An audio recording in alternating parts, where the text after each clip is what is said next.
Anthony, so TRT or testosterone replacement therapy has become a really hot topic and debated heavily, especially across our socials in the last couple of weeks. It's been hugely popular. Yeah, I think more athletes that are competing, athletes over the age of 35 really, they're kind of seeking ways to maintain these high performance levels, even though naturally you've got factors that are declining as we kind of go into those 35 plus age groups. And TRT has emerged as a medical solution. So, but it's also a point of contention. Right, yeah, proponents of it have been arguing that, and we're getting to see a really balanced debate in the comments because it's nearly split 50-50, and proponents of it argue that testosterone replacement therapy helps to address legitimate health concerns in people, allowing athletes to continue to participate in a sport that they clearly love. They emphasize that with proper medical supervision, testosterone, it can be safe and it can be fair, and it's a means to level the playing field. Yeah, but like anything, we know that these things can be abused, and there's huge question marks around whether TRT gives you a very unfair advantage, and that blurs the lines between needing this therapy for your health reasons or using it as a performance enhancement. Yeah, it's for me, so cards on the table where I fall on this debate. I don't think there's room for nuance in the debate. We have a set of rules that govern conduct of athletes, assuming you are a racer, assuming you have a racing license. If you have a racing license, we're in Ireland, I have a racing license. You might be listening in the UK or the US, it's all the same. Those racing licenses are issued by your national federation from the UCI, and as a clause in the contract, when you sign for that racing license, you agree to be bound by the World Anti-Doping Code. The World Anti-Doping Code, it outlaws the use of testosterone. We can go through it in a second. I've pulled out the section, so I'll go through it now. So according to the World Anti-Doping Agency, it's the most recent version of it's back in 2024. Testosterone and its analogies are classified as Section S1, anabolic agents. This section states the World Anti-Doping Code Agency, anabolic agents are prohibited at all times in competition and out of competition. This category includes both exogenous testosterone that's administered outside your body and other anabolic agents that might enhance growth hormone or athletic performance. However, while it does recognise that certain circumstances may necessitate the use of prohibited substances, in that case you can apply for what's called a TUE. We'll go into TUEs in a moment, but I just want to take a couple of steps back. There are a number of reasons that do medically qualify you for getting TRT. And if we think about using testosterone, or T as a lot of people would call it, especially in the gym culture. Natty. Yeah, natty. Are you natty or are you not? I had to look that one up a while ago. Yeah, it's huge. Actually, that's massive across socials, where they approach people who are clearly massive and ask them if they're natty. I'm going to start asking lads at masters races, are you natty? So there are legitimate reasons for taking testosterone. Taking, not competing, to clarify. Right, okay. So there, as I said, it's not like this kind of, you meet somebody dodgy in a car park and you're not really sure of the doses. You don't know if it's safe or where it came from or if it's mixed with any other compounds. You can legitimately go to your doctor and get tested to see if your testosterone levels are low or high or normal. And they will then prescribe you testosterone if they feel that you need it. So there is a medical need for it. Now, there's a couple of different types of testosterone. Well, there isn't. There's just testosterone as a whole. And the way that you determine if your testosterone is low or high is, as I said, you go and get a blood test. Now, testosterone is a whole number. That's your total testosterone. But the one that you should be interested in if you're going to go and get tested is your free testosterone. And that's not always the one you get, because I got my blood tests, a useful hack actually for people. If you get your blood tests, come home, the doctors, at least here, are very bad at interpreting what they mean.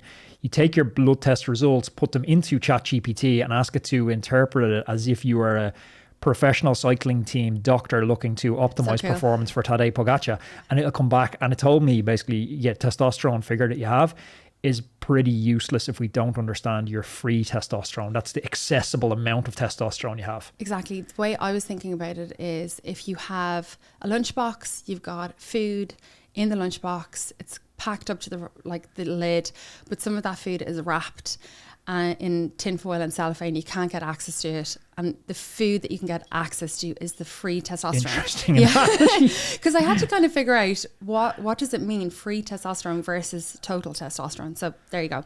So there are optimal ranges for men in their 40s. And as we said, your T levels do decline as soon as you're getting into your 30s. So for total testosterone, 500 to 800 nanograms per deciliter is quite high, and a very low one would be 300 or below. So that's something. And then your free testosterone, as I said, it's probably a bit more relevant. That's going to be around 9 to 30 nanograms per deciliter. Again, that's kind of a pretty normal level. So something to watch out for if you're going to get tested. As we said, you can go get tested. Your testosterone levels are low. That doesn't mean you can take, just because the doctor prescribes you. So I had the most useless masters in the history of the world. It was a sports law masters, which centered around the World Anti-Doping Code. And literally, this is the only conversation I've ever had in my life where there's some relevance to that study. I hope your mom is listening. She paid for that master. She'll be delighted. So doping is called a strict liability offence. Rape would be another example of a strict liability offence. A strict liability offence means regardless of motivation. So a homicide is the opposite of that. If you kill somebody, your motivation matters, because motivation can knock it from a homicide down to manslaughter.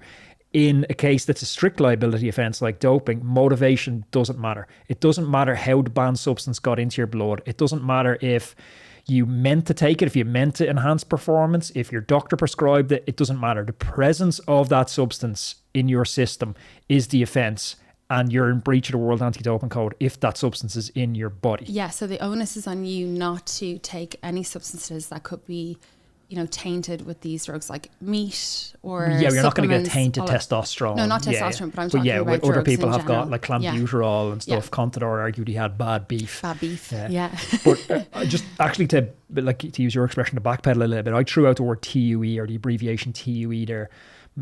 People might know what that is. That's Therapeutic Use Exemption.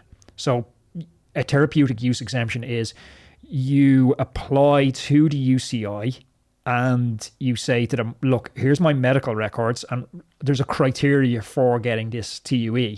It's not just, you happen to get a TUE because you think you'll go better. TUEs are granted in very, very, very limited circumstances.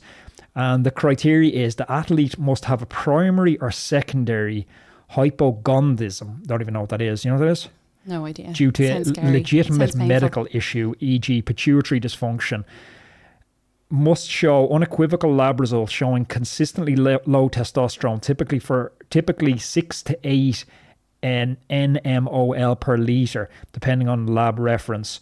The treating physician must show that no viable banned substance alternative exists. A panel of independent doctors, often appointed by WADA, must agree the TUE is justified. Yeah. How often, you said they're hard to get. I mean, how often are we seeing these TUEs They're like granted? hen's teeth. They don't get granted. Okay. The last data I could find was from 2020. And for all TUEs, not just testosterone, all TUEs granted by the UCI in all countries. Now, bear in mind, Cycling Ireland, I think, has 20,000 Cycling Ireland licence holders. UK, US have multiples of this. Across all license holders worldwide in 2020, there was 20 TUEs granted total. Okay. So I don't know total numbers, but you'd have to say as a percentage, that's like 0.001%. So the people in the comments down below going, I might qualify for a TUE.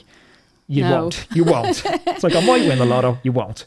I mean, taking testosterone does have a lot of benefit. This doesn't mean that it's not going to affect you. It's been proven that people who take TRT have improved motivation, confidence, emotional stability, better cognitive performance, and I guess importantly for sports, testosterone plays a really vital role in muscle protein synthesis and improves muscle tone.